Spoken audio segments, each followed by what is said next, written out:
Welcome to this week's leadership video. As many of you know, I have a daughter who is a senior in high school, just about ending her first semester as a senior, which means she has one semester of high school left. That's one of the reasons I'm out here at Arizona Christian University, kind of checking out the campus, see what they have to offer. Because this may be the place that she ends up going to school. But that's going to create some turmoil in our house. For those of you who have had your youngest child go away to college, you understand what I'm talking about.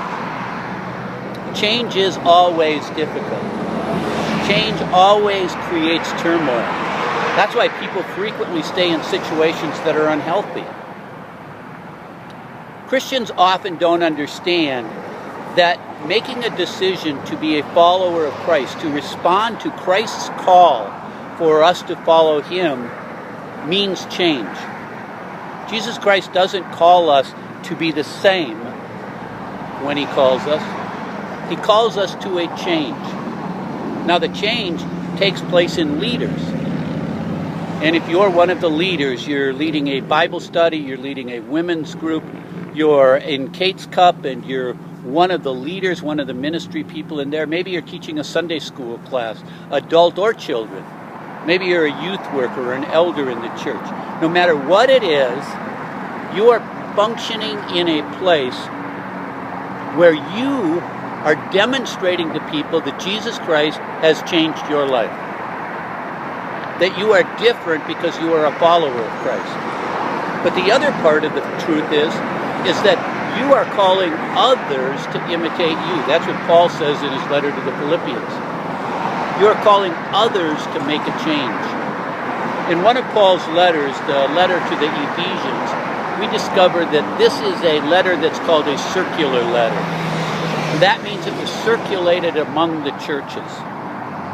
And so it's a truth for all churches, for all believers, for all of those who call themselves a follower of Christ. Here's what Paul says.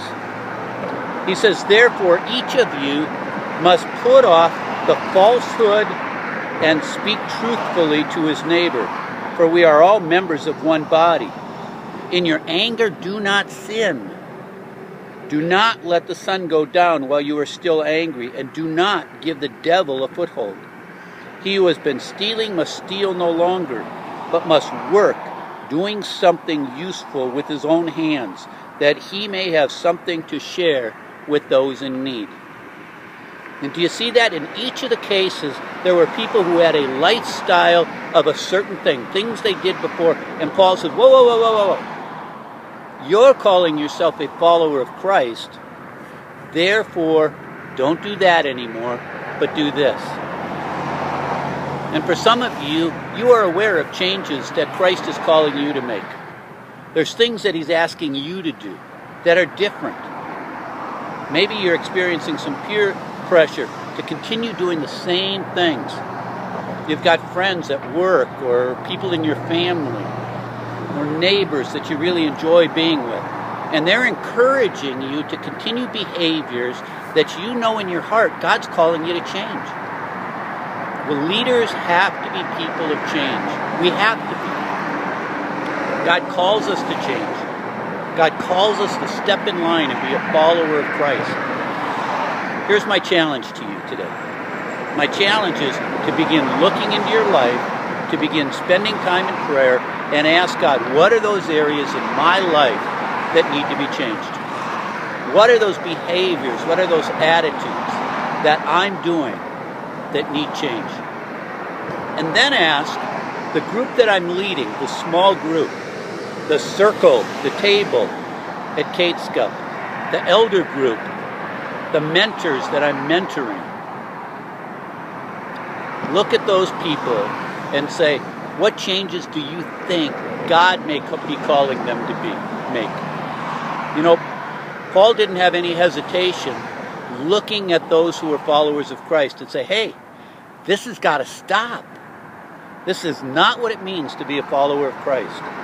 And so leaders, I challenge, we can't be afraid to call others to behaviors and attitudes and thinking that match that of a follower of Christ.